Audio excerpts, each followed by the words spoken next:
I strongly believe that my mother's prayer had a lot to do with this. So I'd encourage mothers to pray for their children and yeah, to keep Christ as the center of their life. Hi, my name is Nancy. I'm Nancy Wambui. I was born in Kenya. I was born in Kenya, Nairobi, Kenya. I'm one of eight. My mom had eight children. My mom had six children to her first marriage, and her first husband passed away, and she got married to my father, and she had two children. So my sister and I are the youngest ones in our family. Um, so being the youngest one, I suppose I had a lot more freedom to be more adventurous. And at about 19 years old, when I finished high school, I decided to come to Australia to study. The reason why I chose Australia is because Kenya was a British colony, and the British brought Christianity to Kenya. And so we had a British education system. And I wanted to continue with that. I didn't want to go to the UK because it felt a bit too cold, and I thought Australia would be nice and warm. So at 18, 19 years old, I came to Australia. Um, I went to Wollongong University, as I said, and I finished my course at Catholic University.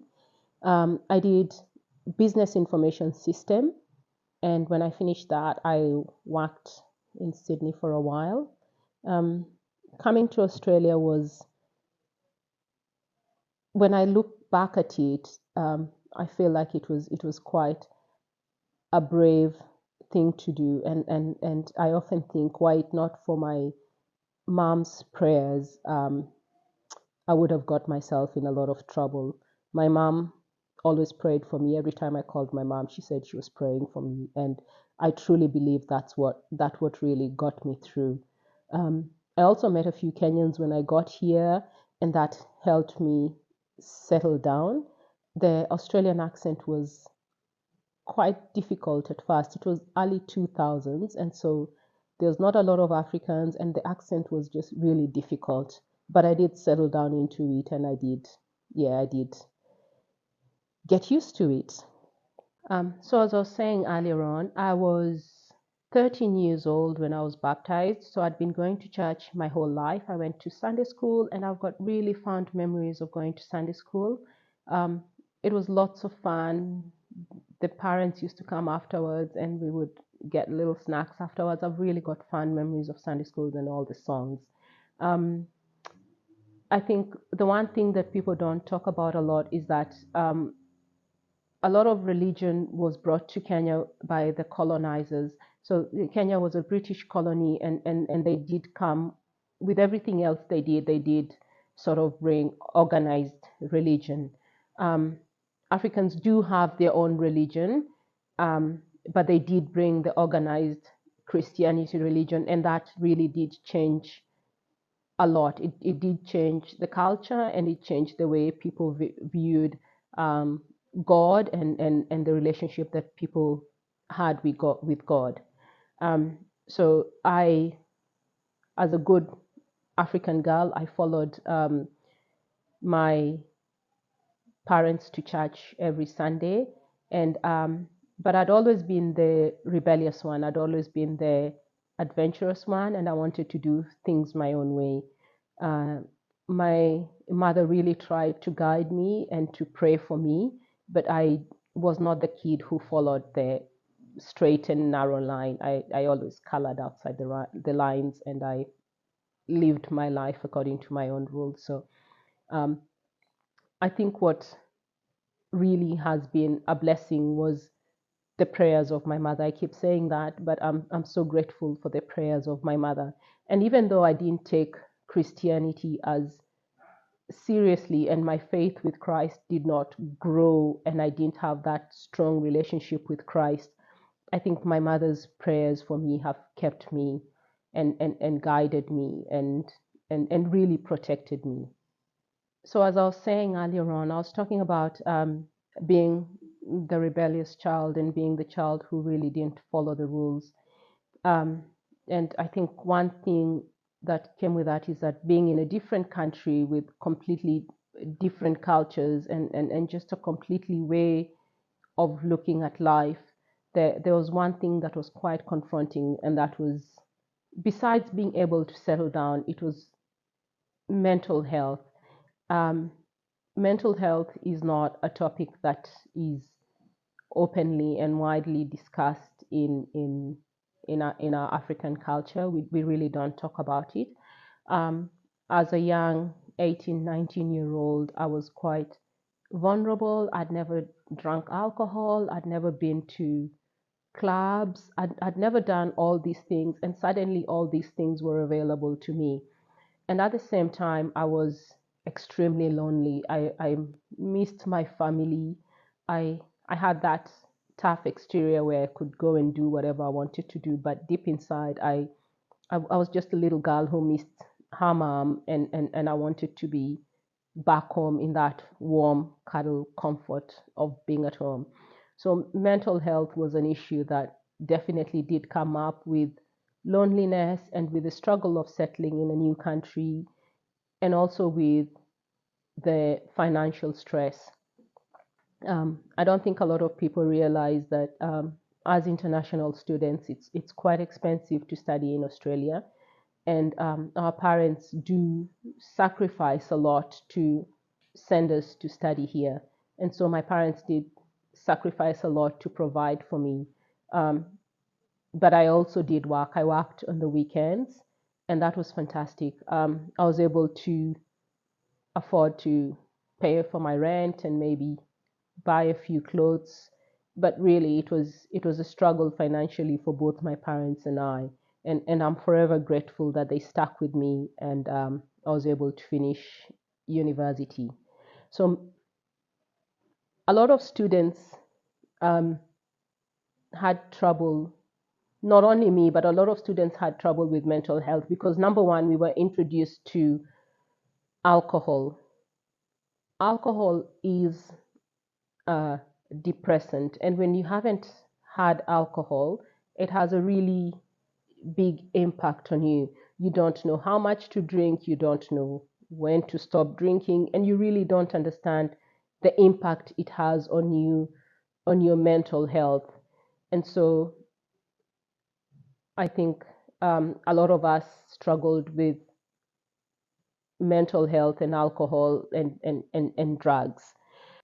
So the one thing that I was talking about was loneliness. To address the loneliness, a lot of us wanted to be able to fit in, and I think that's quite typical for an 18-year-old, especially an 18-year-old girl, to want to fit in. So I really did want to fit in and be one of the crowd. And the one thing that we did was I did go out, and where most young people were hanging out was out in clubs. So I did join that in an attempt to try and soothe my loneliness. The other thing is that when I came to Australia, the churches were not as they didn't feel like they felt at home. The church had a lot of elderly population, and that did not feel like the kind of place I wanted to be. It wasn't fulfilling for me spiritually. It didn't feel like the place I wanted to spend my Sunday mornings with. So going out with my friends on a Friday and Saturday night, would get a train and go to Sydney and club all night and then go to work the next day. Um, and that sort of filled a void to a point, but it really wasn't a cure for what I was looking for. So, well, going out was comforting, and being in the company of my peers was also very comforting. That did not really cure that feeling of loneliness. And as I said, I grew up in a Christian family, and so I knew how to pray, and I knew the peace and comfort that God gave you.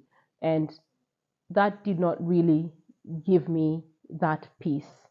Um, and so it was in that process where I found myself searching and getting involved in different relationships that were not edifying both for me and for Christ. And I was not able to have good discernment. I was not able to um, to know who I was interacting with, because number one, my mind was clouded with that loneliness and with the excitement of a new life and with the possibility of a new life, and obviously being an 18-year-old. So there was a lot happening. And so I want to talk about abuse and coercive control, and some of the struggles that young women go through. So, as a young African woman, most of us are brought up in very strict households. I was too. It's a Christian household. And we're really brought up to be wives and carers and nurturers. And it's not done in a nasty way. It just is the way the culture is. Most of us are brought up to be wives and caring. And we do have that. We do carry that with us, even when we decide to go to university or do whatever else we decide to pursue. So I did have that in me. And I suppose with being naive and not having very good discernment and really not being very involved in the church, um, they were the factors that led me to get into relationships that at the time I didn't realize were abusive and quite controlling. Um, some of the controlling issues that I did face in those relationships was there was a lot of people trying to, not a lot of people, but in the relationships there was fear and control and manipulation. And as a good Christian girl, I thought if I complied and I tried to please the person that I was with, that would make them happy. But it really did not. So fear is one of the things that I later learned. Instilling fear in someone was one of the things that I later learned was um, part of coercive control, and it limits your free will. The other thing that happened was isolation, and I think this is really important when you're far away from your country and you're far away from your family. You're already isolated, and so when a young girl gets in a relationship and is isolated from her friends and peers who can look into the relationship and give critique, good or bad. I think that's always important to have that outside perspective into the relationship. When you're isolated and you don't get that, I think the relationship could very easily go off the rails. And I think it's a pattern that young girls find themselves in this coercive, controlling relationship. I would say I was about 20, 21 years old when I first got into my first relationship. And I know that sounds really old, but as I said, I came from a really Christian background, and we just did not get in relationships unless it was intended for marriage. So when I came to Australia, I was about 2021 when I got into a first relationship. And I think this was the first instance where I experienced that coercive control and that just intimate partner abuse. Um, just a small definition of what I perceive coercive control to be. So coercive behavior is any behavior that hurts, isolates, um, takes away a person's autonomy, and really prevents them from making free choice in their life. A lot of it is very controlling, it's very subtle, it's done in a very subtle way. And so it's not obvious to the person who is being abused, and it's often not quite obvious to her friends because they just can't quite see it. Um, Most of the time, the abuser will be very well presented to the rest of the world, and the abuse mostly happens behind doors and it's not well known. And so, as a person who has a background like mine, where you're taught not to air your dirty laundry, you try and keep that behind closed doors. So I was 19 when not 2021 when I got into my first relationship, and there is always a problem if you get into the first abusive relationship and you don't get that resolved. And by getting resolved, I mean if you don't understand what you've been through, and if you don't understand how you can protect yourself not to fall into another relationship, you're most likely to fall into another relationship. So I did fall into other relationships that were not very healthy for me as I moved on through life. Um, it was not until my late 30s when I had my child, and I was about 36. And at this time, I was quite isolated. I didn't have contact with my friends.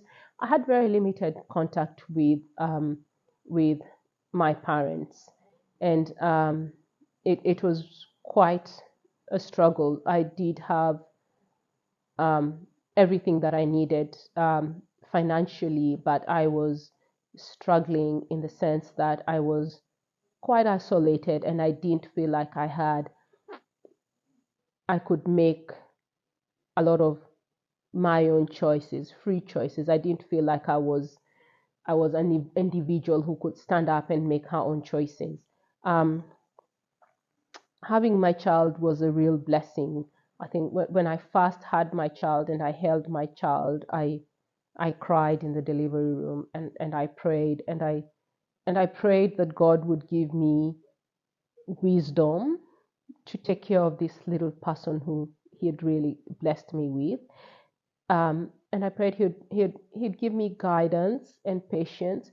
But most of all, I prayed that He might protect us, that He might protect my little boy, and also protect me. I love being a mom, and it was quite precious. It was quite a precious moment. Um, as I was saying earlier on, I did get pregnant at 36. It was a real struggle for me to get pregnant. So we did have IVF treatments. We had several rounds of IVF, and that was really difficult. And I remember before the last treatment, I was driving home and I heard the song um, I Surrender by Winans. And I was singing that song over and over on repeat. I surrender. And I was really surrendering it all to God and saying, I would really love to experience motherhood, but if it's not what you would wish for me, then I really surrender it all to you. And I really did surrender all to Jesus. Um, it was not long after that we were both really blessed to have the news that I was pregnant with my little boy, and that was such a joyous occasion. I really enjoyed being pregnant. I enjoyed talking to my little baby. I enjoyed praying for him. I enjoyed I enjoyed all stages of pregnancy. I was not sick. I could eat anything. Um, yeah, it was really a wonderful pregnancy. Um, Unfortunately, because of the IVF treatments and a lot of other factors, it had put a lot of strain on our relationship. I feel that the treatments and going through the treatments put a lot of strain in our relationship. And so I feel like we were struggling a lot in that relationship. And there were cracks that was appearing in the relationship. Um, when I had my son, we really did get in a lot of trouble. We struggled a lot as a couple, and having a new child in the family also um, brought a lot of struggle. There was an age gap between my partner and I, and so he had previous kids before, and his way of parenting and my ideas of parenting completely different. I continued going to church. I took my child to church, and we went to church every Sunday. My son was baptized. He was not baptized. He was dedicated to church. He was 6 months old, so he was dedicated in church, and it was such a beautiful location. We had some friends come over, and that was quite beautiful. But as I said, the relationship was struggling a lot.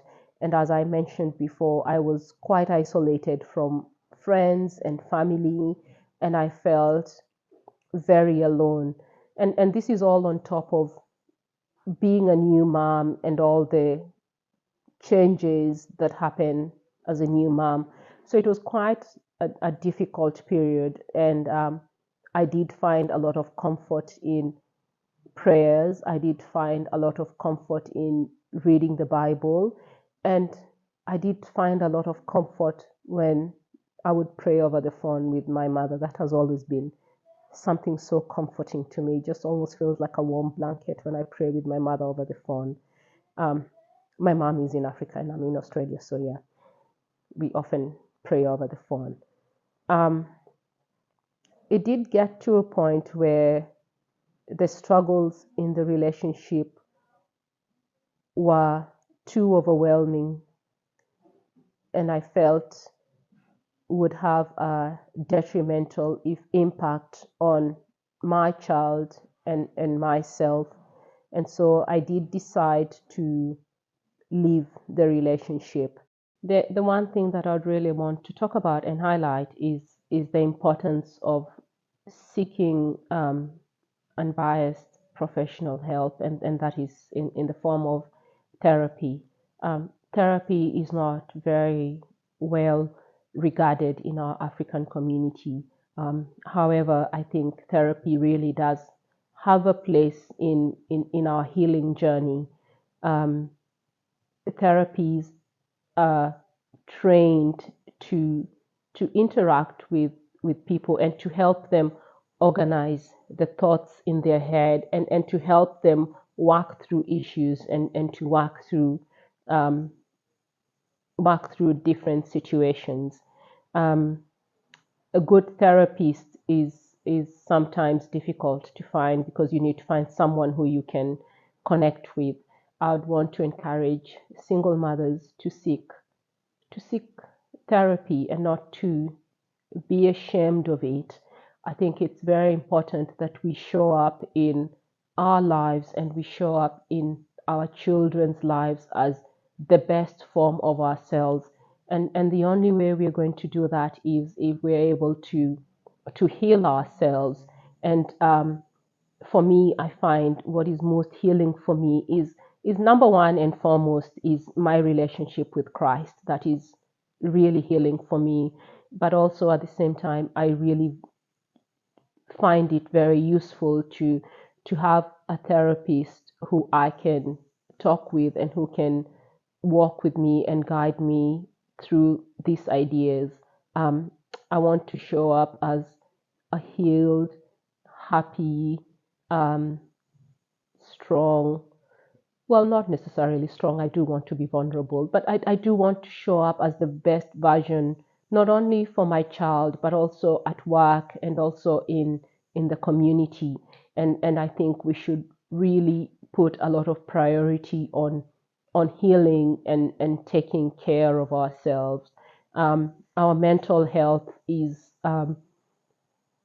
really, I feel, more important than anything else. Once we've learned how we can heal our mental health, then a lot of things fall in place, and a happy mom makes a happy home. And so if you're a single mom, I would really encourage you to seek some help. I'll start off by talking about we've all heard about we need the faith of a mustard seed, and God can move mountains. And throughout my process, as I was trying to settle down in my new life as a single mother, I did have all this other support, but I knew that I needed extraordinary help. I needed someone that could provide comfort and not really victory, because there's never victory when a family breaks up, but could get us to a place where we could be able to raise our child in a way that he wouldn't have a lot of stress growing up. And so for me, I found that strengthening my relationship with Jesus, and strengthening that faith, that mustard seed, um, praying and really working on my faith, and asking God to come into the situation, and to intervene into the situation, and to let His light be shown, and to make a way, and really may His will be done, because at the end of the day, I think God's will is the best for us. We might try and work things out our own way, but I think God's way is always the best. So I started leaning more on my faith, and building my faith, and praying more. And I had a little book where I wrote my prayers in the morning. I'd have my cup of tea. I'm not a coffee girl, I have tea. So I'd have my cup of tea in the morning, and I would write down my prayers, and I would pray and cry, and get that all out of the way before my little boy got out of bed. And so when he got out of bed, I was all set for the day. But I found that building that relationship, and having that time where I could sit and pray, and have that time with God, really built my faith, and I started seeing a lot of things change. And the number one thing that really changed is that God did really bring people in my life who were unexpected, and who really did help in my cause. I had people who helped me in the legal sense. I had people who helped me in my thinking process, and trying to work out schools and work, and God brought all these extraordinary people in my life. But above all, I found that having that dedicated time with God, and that prayer time, and that writing down prayers, it did give me a lot of peace. And it was peace that I could not explain to anyone. I felt peace, and I felt confident that whatever the result was going to be, I was going to be fine with it, because it was going to be God's will, and it was going to be what was meant to be. So I did feel a lot of peace, and very comforted. And so I do keep up with my prayer routine in the morning with my cup of tea, and I quite enjoy that. And that provides me a lot of comfort and a lot of peace. As we move to this other segment, talking about perseverance, and talking about prayer and perseverance. Um, my mother used to say that God never rushes, and He's never late, and He's always on time. And He really is always on time. You just have to keep going, and keep praying, and keep having faith. Um, in my situation, I kept the faith, and I kept praying, and I made God the center of my story, and the center of our life. And my faith did grow a lot during that period. God was very gracious to get us to the other side, and we did come out through.